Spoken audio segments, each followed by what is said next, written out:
Bismillahirrahmanirrahim.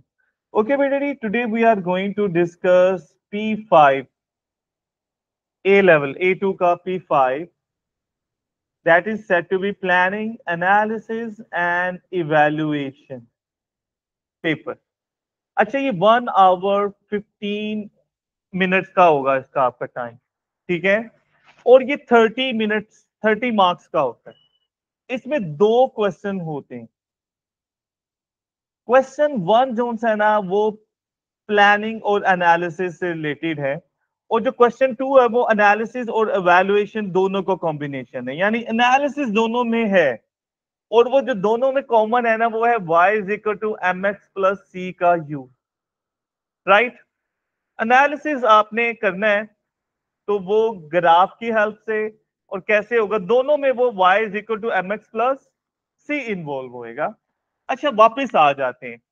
Question 1 क्या होगा, वो आपको एक एक्सपेरिमेंट प्लान करना होगा। You will be given a situation कि आपको ऑपरेटर्स की डायग्राम गिवन होगी, और उसमें उसको बताएगा कि इन 2 क्वांटिटीज के दरमियान आप डिजाइन या प्लान करें an experiment. Relation between 2 quantities, let's say A and B, वो खुद बताएगा, आपने सोचना नहीं। अच्छा, एक बात मैं बिफोर वी मूव ऑन, बेटा क्वेश्चन नंबर 1 में थोड़ा फिजिक्स का नॉलेज, क्वेश्चन नंबर 2 है ना वो 95% मैथ है, उसमें फिजिक्स का नॉलेज यूज नहीं होना, लेकिन थोड़ा सा है। कहा, जहां यूनिट्स इन्वॉल्व हुएंगी, जहां यूनिट्स इन्वॉल्व होंगी वहां हमें फिजिक्स क्वेश्चन 2 में वो आखिरी 2 पार्ट्स में वो कई दफा उनमें से एक में वो यूनिट इन्वॉल्व कर लेता है, तो तब वो यूज होगी फिजिक्स का नॉलेज, अदरवाइज बिल्कुल नहीं। अच्छा, क्वेश्चन 1 पे वापस आ जाए। वो कहेगा design an experiment to find relation between 2 quantities. सबसे पहले अब यहां ना मैंने कुछ ये हेडिंग्स लिखी हुई हैं, 1 2 3 एनालिसिस। बेटा ये ना आपकी मर्जी है कि आप ये हेडिंग लिखें और फिर ये करें, और आप विदाउट हेडिंग भी करेंगे, it will not make that difference. तो अब आपकी अपनी चॉइस है। कुछ बच्चे हैं वो ज्यादा नीट करना चाह रहे हैं, तो यस हेडिंग थोड़ी अच्छी वेल अरेंज लगती, तो आपकी मर्जी है। हेडिंग के विदाउट भी करेंगे, it is not going to make. अच्छा जी, पहला जो पॉइंट है वो है डिफाइनिंग प्रॉब्लम, कि आपने वो जो 2 क्वांटिटीज में रिलेशन है ना, उनमें से एक क्वांटिटी ऐसी होगी जो हम अपनी मर्जी से एडजस्ट करेंगे, तो जिसमें हम इंडिपेंडेंट है अपनी मर्जी से एडजस्ट करने में, उसे कहते हैं इंडिपेंडेंट वेरिएबल। तो आपने बताना ये वेरिएबल इंडिपेंडेंट है, और दूसरा will be quantity will be variable dependent quantity. अच्छा, वैसे ही अपने नॉलेज के लिए कि जिस इंडिपेंडेंट यूजुअली ग्राफ में एक्स एक्सिस पर और डिपेंडेंट को वाई एक्सिस पर, लेकिन ऐसा हमेशा जरूरी नहीं है। अलबत्ता जो कन्वेंशन है, तरीका है, वो यही होता है डिपेंडेंट वाई एक्सिस पर। मैं रिपीट कर रहा हूं, पहला एक मार्क किस चीज का है, आपने ये बताना है कि जिन 2 क्वांटिटी में प्लान करना है उनमें से इंडिपेंडेंट वेरिएबल कौन सा है और डिपेंडेंट वेरिएबल कौन सा है, और बाकी जितने भी कांस्टेंट हैं आपने उनका नाम लेकर मेंशन करना है कि they will be kept constant. उन्हें कहते हैं कंट्रोल्ड वेरिएबल्स, क्योंकि जब हम 2 क्वांटिटीज में रिलेशन को डिस्कस करना चाह रहे हैं तो फेयर कंपैरिजन के लिए बाकी सबको हमें कांस्टेंट रखना है, राइट बेटा जी। तो आपने पहले क्या बताना है, कौन सा इंडिपेंडेंट वेरिएबल किसे कहते हैं जो हम अपनी मर्जी से चेंज कर सकते हैं, जब दूसरा होगा जो उस पर डिपेंड करता है वो डिपेंडेंट वेरिएबल, राइट। और फिर आपने बताना है कि इंडिपेंडेंट और डिपेंडेंट के अलावा बाकी सारे उनके नाम लेकर बताने हैं कि वो हमने क्या रखने हैं, कांस्टेंट, उन्हें कंट्रोल्ड वेरिएबल्स कहते हैं।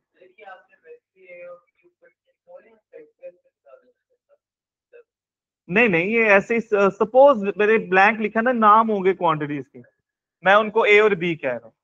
लाइक वो प्रेशर वॉल्यूम हो सकता है, ठीक है, वो लेंथ और डिस्टेंस हो सकते हैं, it could be many ways, लेकिन वो मतलब जो भी वेरिएबल होंगे वो आपने यहाँ मेंशन कर देंगे।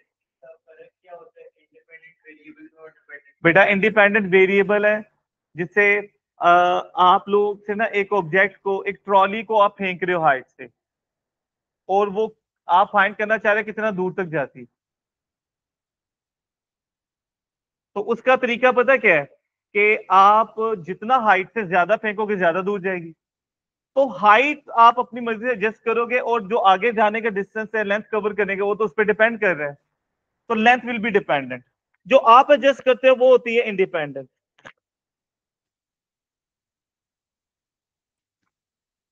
राइट। अच्छा, नेक्स्ट है मेथड एंड प्रोसीजर।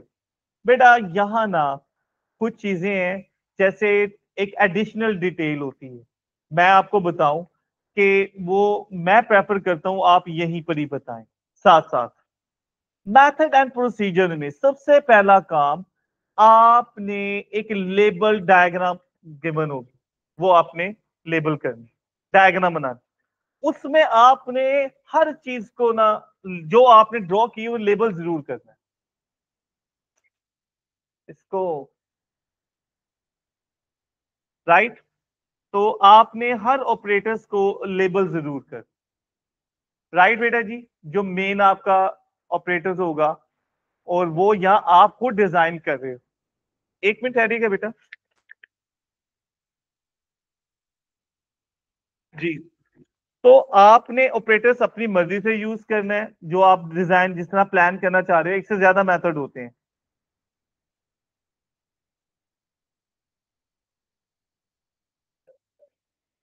राइट बेटा जी। तो आपने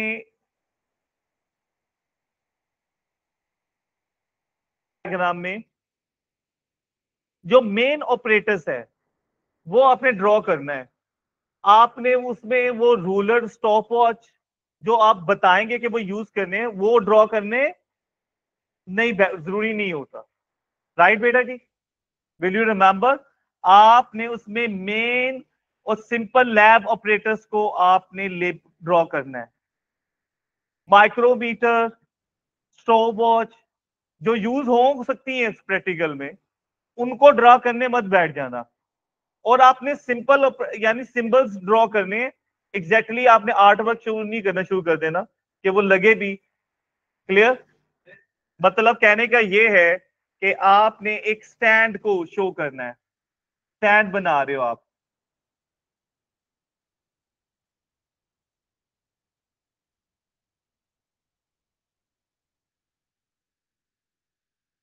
तो आप इस तरह, और फिर इस तरह यहां पर आप उसका क्लैंप और बॉस जो सा है वो रिप्रेजेंट कर देंगे आप। ठीक है, आपने वो पूरा ड्रॉ नहीं करने लग जाना। क्लियर? अच्छा जी, आपने डायग्राम को लेबल करना है, ये सबसे इंपॉर्टेंट है, क्योंकि आप पूरा प्रैक्टिकल उस पे समझा रहे हो कैसे करना है। फिर आपने क्या करना है कि आपने वो जो इंडिपेंडेंट वेरिएबल है उससे स्टार्ट करना है, कि हमने एक independent variable let's say area of plate है, तो हम लेंगे कि we will choose a plate with a fixed area whose length and area will be measured by the ruler, and the area will be measured by using length into breadth। आपने ना पूरा procedure बताना है, कि आपने बताना है कि ये मेजरमेंट्स हमें चाहिए उनके लिए, जैसे मैंने बताया एरिया है, तो आपने बताना है कि हमें उसके लिए ए लेंथ और ब्रेथ चाहिए, वो हमने रूलर से मेजर की। अच्छा, अगर किसी शीट की विड्थ है, थिकनेस है, तो माइक्रोमीटर। राइट। किसी पाइप का जो सा होता है वो इंस्ट्रूमेंट, जो सा इंटरनल डायमीटर है, वो आपने यूज कर लेना है इंस्ट्रूमेंट। लेकिन बेटा सम टाइम ऐसा होता है, कुछ क्वांटिटीज ऐसी होती हैं जो हम डायरेक्ट मेजर नहीं कर सकते हैं, इंस्ट्रूमेंट नहीं है। जैसे वेवलेंथ ऑफ द वेव है, एक वेव चल रही है, तो उसकी आप वेवलेंथ कैसे मेजर करेंगे? तो आपको याद है कि हमने जब ये स्टेशनरी वेव हमने पढ़ा था सुपरपोजिशन, तो हमने पढ़ा था सुपरपोजिशन में तीन चीजें, Young double slit experiment, diffraction grating और स्टेशनरी वेव। तीनों का मेन मकसद क्या था? To measure the wavelength. तो आपने ना वो फॉर्मूला बता देना कि डायफ्रैक्शन ग्रेटिंग है, तो उसके इस फॉर्मूले से N lambda is equal to D sine theta से आप वेवलेंथ मेजर करेंगे। स्टेशनरी वेव है, तो उसमें आप फॉर्मूला नोड से नोड तक का डिस्टेंस हाफ वेवलेंथ है, उसको डबल कर दे, वेवलेंथ आ जाएगा, राइट। तो आपने कोई ग्राफ के ग्रेडियंट से कोई चीज वैल्यू फाइंड करनी है, जैसे फॉर एग्जांपल एक्सेलरेशन है, तो आप कहेंगे कि हम स्पीड टाइम ग्राफ उसका मोशन सेंसर से, ये motion sensor is very important, ये आपने ध्यान में रखा है, नीचे लिखा भी हुआ है। Light sensor, heat sensor, sensors जितने भी है ना, उनमें एक बात याद रखनी है, उसको आपने डाटा लॉगर से कनेक्ट करना है। डाटा लॉगर का मतलब एनीथिंग जो कि डाटा का रिजल्ट निकाल सके, राइट। तो उससे आप डाटा से वो ग्राफ ड्रॉ कर लेगा खुद ही डाटा लॉगर, राइट। तो वो डाटा लॉगर जो सा है ना, आप आगे आज उसको ऑफ ही कर दो बटन। तो डाटा लॉगर जो सा है ना, वो ग्राफ बनाएगा, उस ग्राफ के ग्रेडियंट से आपने वो मेजरमेंट लेनी है, समटाइम ये भी होगा, ठीक है। और जब आप बता रहे हो कि मुझे ये मेजरमेंट चाहिए, जैसे एक पेज की थिकनेस है, तो हम एक नहीं ज्यादा पेजेस की थिकनेस कर लेंगे, उससे डिवाइड, आप साथ ही बता दो, ठीक है। एंगल मेजर करना है किसी चीज का, स्ट्रिंग का, तो स्ट्रिंग हिल ना रही हो, साथ में भी ये होती है एडिशनल, जो बाद में बताने की बजाय साथ साथ बताओ तो याद भी रहेगी। तो मेरी तो आपसे यही है ओपिनियन मेरा, कि आप ये साथ साथ प्रिकॉशन और एक्यूरेसी के पॉइंट बताते जाएं, तो वो एडिशनल डिटेल इधर ही आ जाएगी, ठीक है। कि इंस्ट्रूमेंट से हमने यूज करना है, तो हमने फॉर्मूला क्या यूज करना है, उसका फॉर्मूला या ग्राफ से, किसी इक्वेशन से, या इंस्ट्रूमेंट के साथ क्या प्रिकॉशन रखनी, यही एडिशनल डिटेल हो जाती, वो भी साथ में आ जाएंगे। अच्छा, फिर इंस्ट्रूमेंट कुछ हैं वो ध्यान में रखें, कि जहां भी कोई मूवमेंट है, बेटा ये पहले वाले क्वेश्चन में ना आपने प्लान करना है। प्लान करने का मतलब आपने प्रैक्टिकली नहीं करना, आपने बातों से ही करना है ना, बताना है। तो यहां आप हाई लेवल की बातें कर सकते हैं, राइट। यानी ये light sensors, heat sensors, motion sensors, अच्छा ये तीनों किसी चीज की मूवमेंट को, क्योंकि अगर लेट्स को ह्यूमन बीइंग मूव कर रहा है, तो उसकी हीट भी उसके साथ साथ जाएगी, तो ये मोशन सेंसर के तौर पर भी काम आ सकते हैं। लाइट सेंसर भी मोशन सेंसर के काम आते हैं, लाइट गेट की तरह, राइट, लाइट गेट्स भी कहते हैं। लेकिन याद रखना, sensor should be connect mention along with data लोग। इसके अलावा वोल्ट मीटर वोल्टेज में ये करने के काम आता है, लेकिन अगर ऑल्टरनेटिंग है तो क्या करोगी, तो सीआरओ यूज करेंगे। एसी एमीटर भी होता है हमारे पास, जो एसी वोल्टेज या एसी करंट मेजर करता है, राइट। तो इसके अलावा पोटेंशियोमीटर भी वोल्ट मीटर की तरह काम करता है, ये ध्यान में रखें, हमने एएस में पढ़ा ना पोटेंशियोमीटर। तो potentiometer can be use to measure voltage. तो वोल्ट मीटर के ये बाकी के जो ऑल्टरनेटिव है, ये हमें पता होनी चाहिए। कभी कोई यूज करना पड़ सकता है सिचुएशन में, कभी जैसे ऑल्टरनेटिंग करंट है, तो वहां वोल्ट मीटर तो उसकी पागल हो जाएगा। घरों में हमारे ऑल्टरनेटिंग करंट है, वो 1 सेकंड में 100 टाइम डायरेक्शन चेंज करता है, इतनी तेजी से मूव करेगा लाइक अ फैन। तो कोई आपको फायदा नहीं, वहां CRO will be working for you, right. अच्छा जी, तो आपने हर जो भी मेजरमेंट लेनी है ना इंस्ट्रूमेंट में, वो आपने उसका इंस्ट्रूमेंट, आपने उस मेजरमेंट का इंस्ट्रूमेंट और मेथड आपने बताना है। एक्यूरेसी बता देंगे तो डिटेल आपको वो एडिशनल डिटेल अलग से बताने की जरूरत नहीं है, ठीक है। अच्छा जी, इसके अलावा बेटा जो भी वेट स्प्रिंग, एक ये एनेमोमीटर भी है, एयर की स्पीड। एयर की स्पीड अगर मेजर करना है, तो ये इंस्ट्रूमेंट का नाम याद रख लें, एनेमोमीटर है। ये मैंने बाकी इंस्ट्रूमेंट के नाम लिखे हैं, कुछ खास खास जो हम कम यूज करते हैं, मैं मेंशन कर रहा हूं, ताकि वो कैसे प्रैक्टिकल भी P5 में क्वेश्चन आया भी हुआ है, जिसमें एयर की स्पीड फाइंड करनी थी। तो उसके लिए एनेमोमीटर होता है, जो विंड स्पीड मेजर करने के लिए होता है, नहीं है तो आप कोई ब्लेड घुमाओ, जब एयर वहां से घूमेगी ना, तो आप उसके एयर की स्पीड फाइंड कर लो, उसके व्हील के घूमने की, जो भी ब्लेड घूम रहा था। तो ब्लेड अगर घूमेगा तो कितना डिस्टेंस कवर करेगा एक राउंड में, 2πr। तो आप उसके एक ब्लेड पे, अगर एक से ज्यादा ब्लेड है, तो एक ब्लेड पे कोई मार्क लगा दो, मार्कर, तो आप उसके नंबर ऑफ ऑसिलेशन काउंट कर लो, और विद टाइम फाइंड कर लो स्टोक वॉल से। तो आप डिस्टेंस ओवर टाइम यानी 2 pi R over D, 2 pi R distance over T time, उससे डिवाइड कर दें। लेकिन ये है ना एनेमोमीटर, एक इंस्ट्रूमेंट ना जो मैं चाहूंगा वो आपने बोलना नहीं है, वो बड़ी सिचुएशन में आता है, वो है फ्रीक्वेंसी जनरेटर या सिग्नल जनरेटर।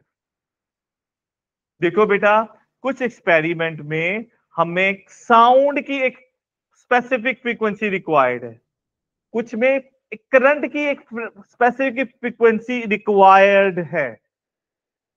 तो बेटा there we will use frequency generator. बेटा frequency generator is very important कि ये कहां यूज करेंगे, जहां भी हमें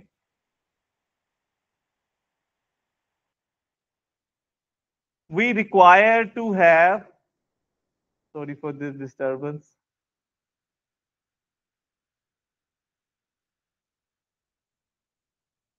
ये पास पेपर के क्वेश्चंस किए हुए मैंने। बेटा whenever we want to have current or vibration of any string or sound of specific frequency, beta there we use frequency generator or it is also said to be signal generator। और इसके लिए खास बात है, वो note कर लें, इसको जब भी हम सर्किट में लगाएंगे इन सीरीज लगाएंगे, राइट, यस, ये नोट कर लेना। इसके अलावा कुछ एक्सपेरिमेंट में मैग्नेटिक फील्ड स्ट्रेंथ मैग्नेट की यूज वो फाइंड करनी, मेजर करनी, तो उसके लिए हमने पढ़ा हुआ है A2 में, हॉल्स प्रोब यूज करते हैं, करंट बैलेंस यूज करते हैं, राइट। अच्छा, होल्स प्रोब को यूज करते वक्त एहतियात होती है क्या, कि जब हमने होल्स प्रोब को कहीं मैग्नेटिक फील्ड मेजर करना है ना, तो होल प्रोब को वहां रखकर पहले उसे थोड़ा सा घुमाते हैं डिफरेंट एंगल पे, और देखते हैं कहां रीडिंग सबसे मैक्सिमम दे रहा है। ये वो उसकी मतलब ओरिएंटेशन या डायरेक्शन होगी जहां हमने उसको रखना है टू मेजर, राइट। ये उसके एक एहतियात है। क्लियर बेटा जी। तो मेथड में जो सेकंड हेडिंग है that was the most important, कि आपने एक लेबल डायग्राम बनानी थी और फिर आपने उसमें हर मेजरमेंट जो उसमें इन्वॉल्व है वो आपने उसका इंस्ट्रूमेंट और उसकी प्रिकॉशन और एक्यूरेसी साथ में ये एडिशनल डिटेल में आ जाएगी। इसमें आपने ये बताया कि आपने इंडिपेंडेंट को चेंज किया, तो फिर जो डिपेंडेंट वेरिएबल उसके से चेंज, उसको आप कैसे मेजर करोगे, उसके भी आपने मेजरमेंट, इंस्ट्रूमेंट और प्रिकॉशन बतानी। और बहुत इंपॉर्टेंट, ये जब आपने कहा था ना कि ये कुछ कंट्रोल्ड वेरिएबल्स थे जिनको आपने कांस्टेंट रखना है, वो कैसे रखना है ये बताना है आपने। जैसे एक बॉल का मास, एक ट्रॉली का मास कांस्टेंट रखना है, कैसे, by using the same trolley और मास एवरी टाइम, राइट। अच्छा, अगर एक मेटल शीट का एरिया सेम रखना है तो कैसे, वो we will use the same sheet, ठीक है। और जब आपने बताना ना वो कैसे कांस्टेंट रखना है, और उनको आपने मेजरमेंट का मेथड बताना है, क्योंकि इक्वेशन जो गिवन होगी जिसको हमने y is equal to mx plus c में कन्वर्ट करना है, वो यूजुअली फॉर्म गिवन नहीं होती, हमें करना पड़ता है। तो बेटा उनमें वो जो वेरिएबल्स है ना उनका भी आपने इंस्ट्रूमेंट मेंशन करने हैं कि मेजर कैसे करना है, राइट बेटा जी, क्लियर, ओके। अच्छा बेटा, नाउ द नेक्स्ट पॉइंट,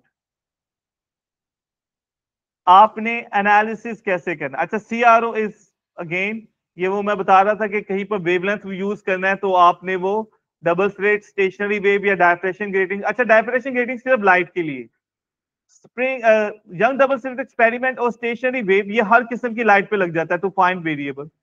अच्छा, सीआरओ से फायदा वोल्टेज भी है, फ्रीक्वेंसी भी फाइंड कर सकते हैं, सीआरओ से हमने सीखा हुआ है, टाइम पीरियड भी मेजर कर सकते हैं, एएस में भी और ओ लेवल में भी सीखा हुआ है।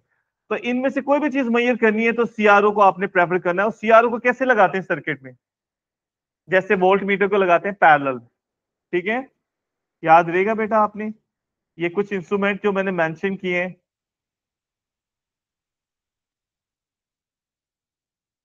जी, अब आ जाता है नेक्स्ट एनालिसिस।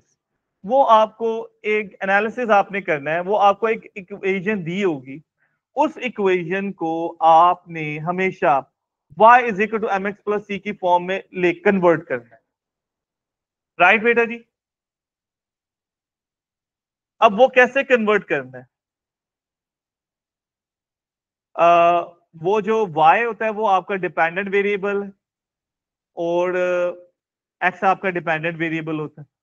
अच्छा यहां ना जब हम y is equal to mx plus c में कन्वर्ट करते हैं तो एक ही इक्वेशन को कन्वर्ट करने का, जैसे वेरिएबल हमारा x थीटा है, तो आप ना किसी फॉर्मूले में खाली थीटा नहीं यूज करते, कोस थीटा भी यूज कर रहे हैं। तो आप थीटा को की बजाय उस कोस थीटा या साइन थीटा, तो आप साइन थीटा को x ले लें। अच्छा एक वैल्यू आपकी लेट्स से t है कोई, तो फॉर्मूले में आप रीअरेंज करते वक्त लोगरिथम ले लेते हो, तो आप लोग ऑफ टी को वाई एक्सिस पे रख रहे हो, डिपेंडेंट कर रहे हो। तो यहां ना एक ही इक्वेशन को y is equal to M X plus C की फॉर्म में लिखना, वो आपके कई मेथड हैं।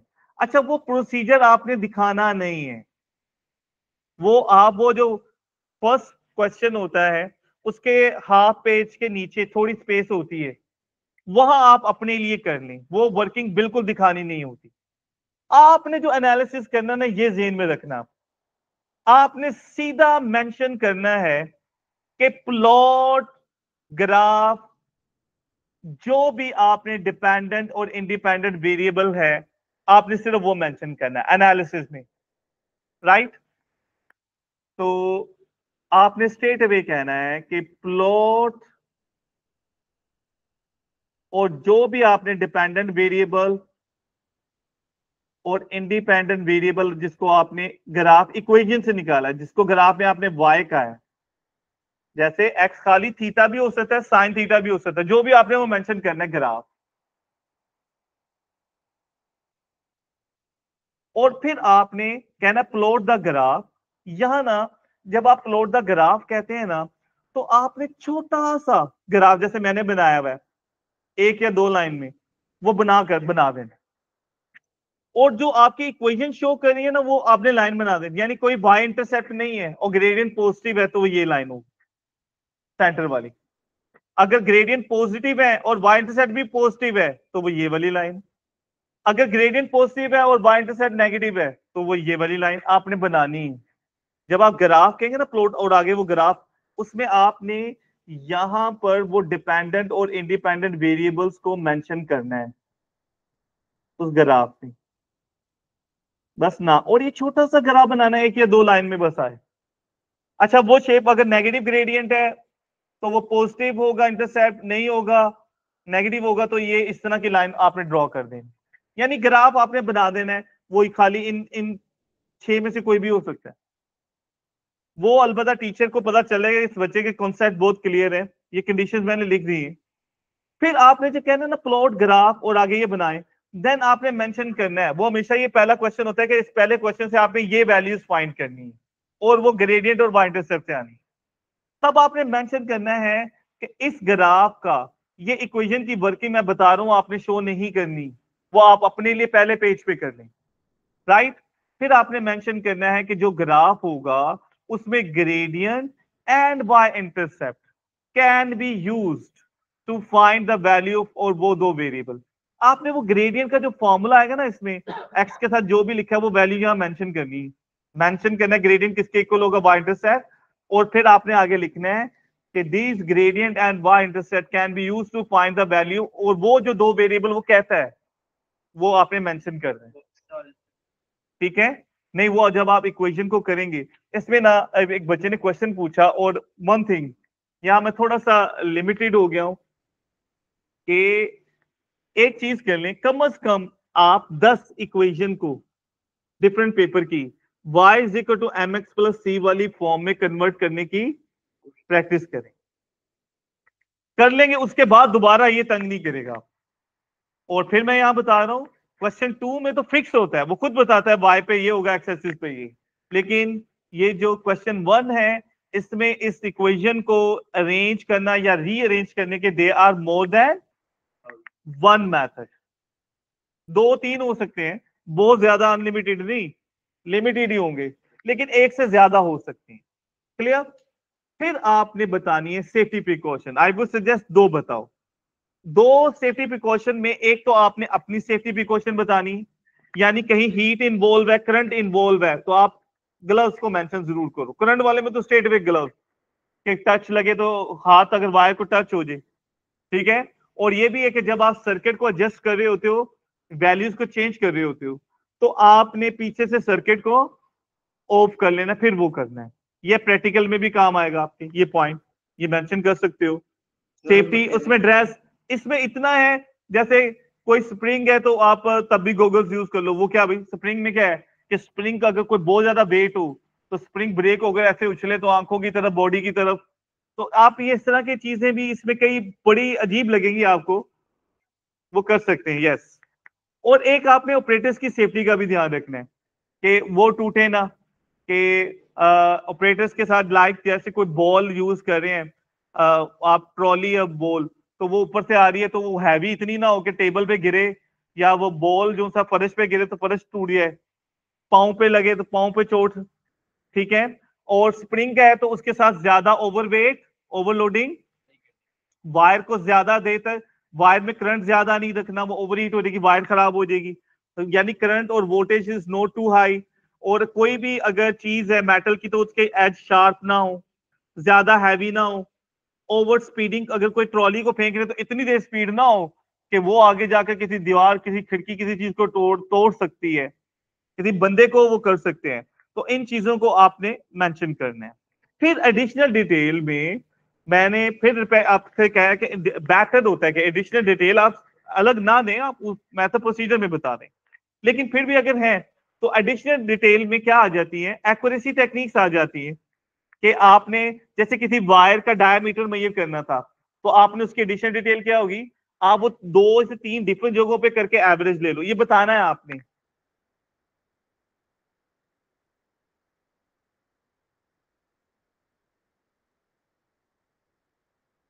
और आप ये भी कर सकते हो कि जैसे हम ये एक्सेलरेशन मेजर करना था, या तो आप वो मोशन सेंसर डाटा लोगे, या आप इक्वेशन यूज करेंगे, तो आप बता सकते हैं कि हम वो इक्वेशन या ये सेंसर भी यूज कर सकते थे, ठीक है। तो वो आप इंप्रूवमेंट बता सकते हैं यहाँ पर। कंडीशंस को मेंशन कर, जैसे अगर कोई इमेज बनाना है तो वो डार्क रूम में, यानी एक आपने लाइट यूज की जो कि ऑब्जेक्ट के तौर पर काम करेगी, तो बाकी लाइट्स, जैसे हम मल्टीमीडिया के लिए बाकी लाइट्स ऑफ कर लेते हैं ताकि मल्टीमीडिया स्क्रीन हमें ज्यादा क्लियर नजर आए, राइट बेटा जी। ये एडिशनल यहाँ ना एक चीज जो सी, अच्छा ये इनामोमीटर वाला क्वेश्चन भी है, राइट। चलो ये लकीली अगर हमें कुछ मिनट मिल जाएंगे तो ये हमने यहाँ पर डिस्कस भी किया हुआ है। एक चीज मैंने मेंशन नहीं की, और वो ये है कि बेटा जब ये मेथड ऑफ प्रोसीजर में ना आपने एक मरतबा बताना है कि आपने इंडिपेंडेंट वेरिएबल की एक वैल्यू एडजस्ट की, और फिर डिपेंडेंट वेरिएबल की एक मरतबा मैयर करना कैसे, और जिन वेरिएबल को कांस्टेंट रखना है आपने वो बताना है कैसे कांस्टेंट रखना है, हम सेम बॉल यूज करेंगे, और वो मैयर कैसे करने। फिर आपने एक सेंटेंस लिखना है बिफोर एनालिसिस। बिफोर एनालिसिस आपने एक सेंटेंस लिखना है, वो है रिपीट द सेम मेथड, या आपने मेथड के और प्रोसीजर के एंड पे लिखना है क्या, repeat the same method for different values of independent variable and respective dependent variable. क्योंकि ग्राफ ऐसे तो नहीं बनेगा, वो आपको कई वैल्यूज चाहिए, तो ये सेंटेंस आपने ऐड कर लेना। क्या सेंटेंस है बेटा, मैं रिपीट कर रहा हूं कि repeat the same method for different values of independent variable. जहां मैं इंडिपेंडेंट बोल रहा हूं आपने वहां वो उस क्वांटिटी को, जहां मैं डिपेंडेंट और इंडिपेंडेंट बोल रहा हूं वहां आपने उनका नाम लेना है। वो एरिया है, टाइम है, लेंथ है, क्या है, टेम्परेचर है, क्या है। तो repeat the same experiment for different values, several values of independent variable and it's respective dependent variable, right बेटा जी।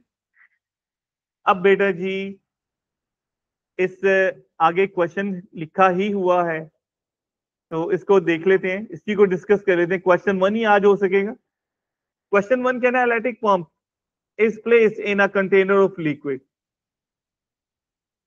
You can see this. ये पंप है, लिक्विड भी दिखाया हुआ है।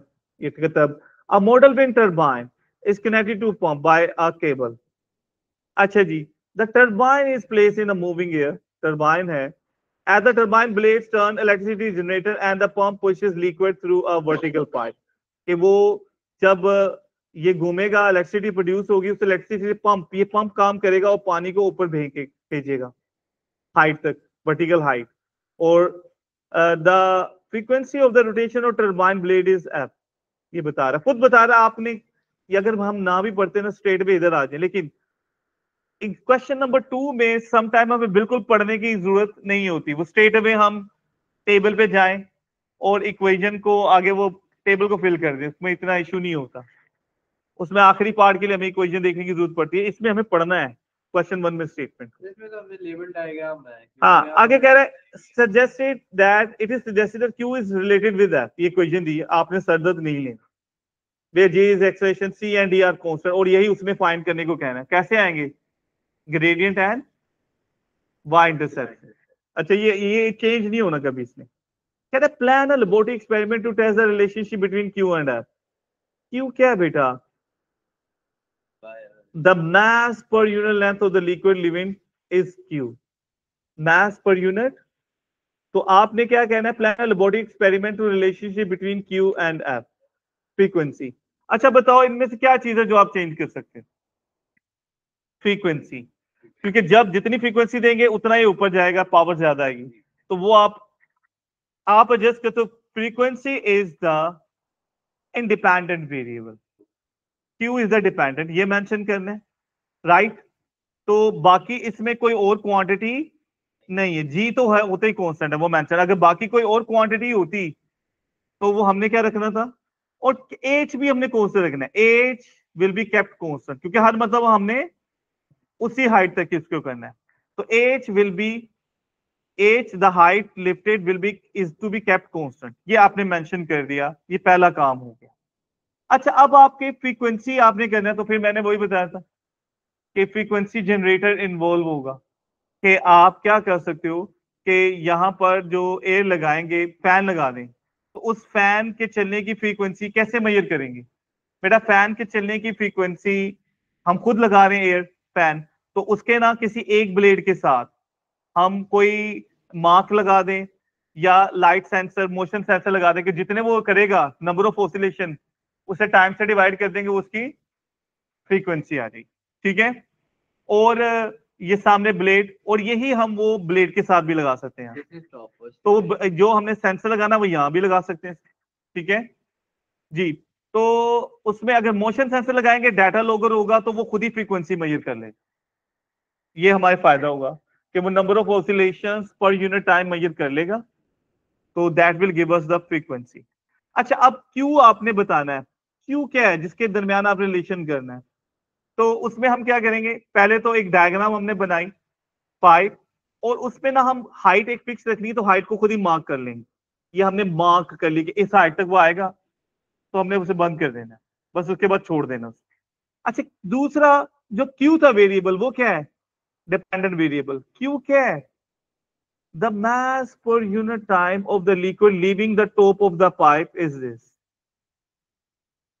बेटा पाइप की टॉप से जो आगे जाएगा, अब वो कैसे, हमें कैसे फाइंड करना है, तो बेटा हम क्या कर लेंगे, आगे एक मेजरिंग बीकर रख दिया हमने बैलेंस, उसके ऊपर बीकर, और जितना मैस हम एक पाइप अटैच कर दें, क्योंकि हवा से ना आने दी, किसी बच्चे ने किया हुआ है, तो हम एक प्रॉपर पाइप रखें कि वो सारा इधर आए, तो जितना लिक्विड यहां पर आएगा उतना इसकी रीडिंग में क्या हो जाएगा, इंक्रीज। अच्छा वो हम नोट करेंगे, और स्टॉप वॉच से हम टाइम भी मेजर करेंगे, क्योंकि ये डी क्या है बेटा, Q क्या है, मास per unit time, per unit का मतलब क्या होता है, डिवाइड।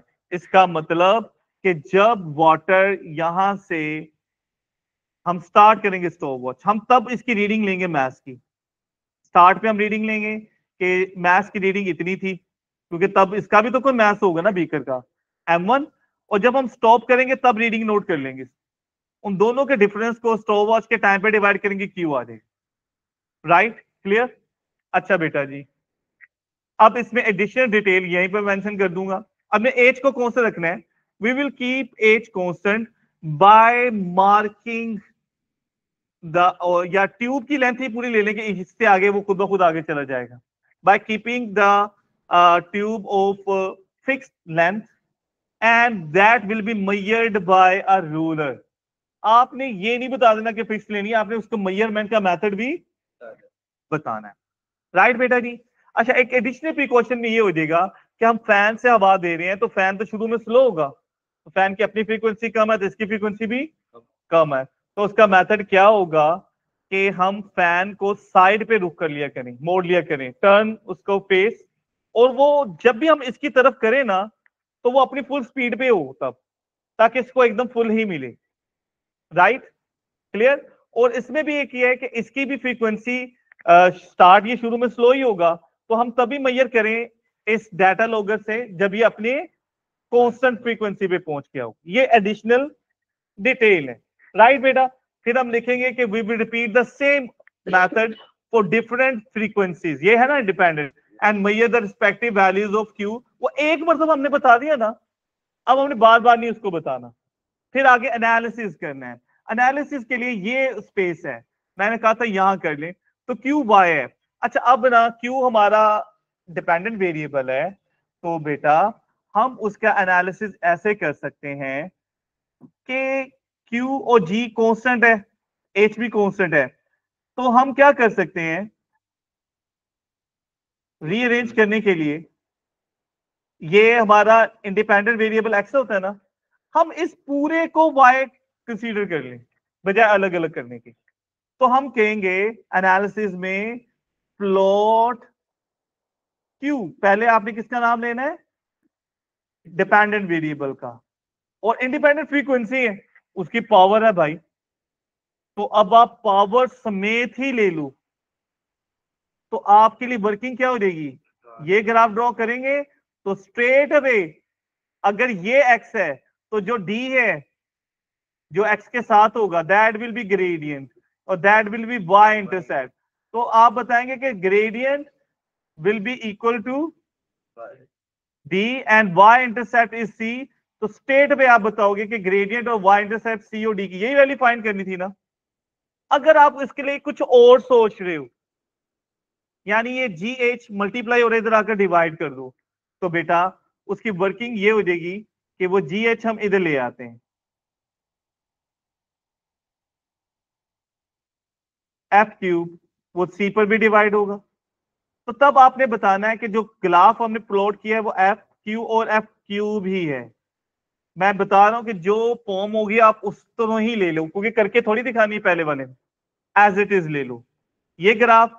और देन अगर ये ग्राफ होगा तो बेटा then this will be the gradient and this will be the Y intercept, और जी और एच क्योंकि फिक्स होंगी तो हम कहेंगे कि by using gradient is equal to this we can find the value of D, by having intercept is equal to this GH we know we can find the value C.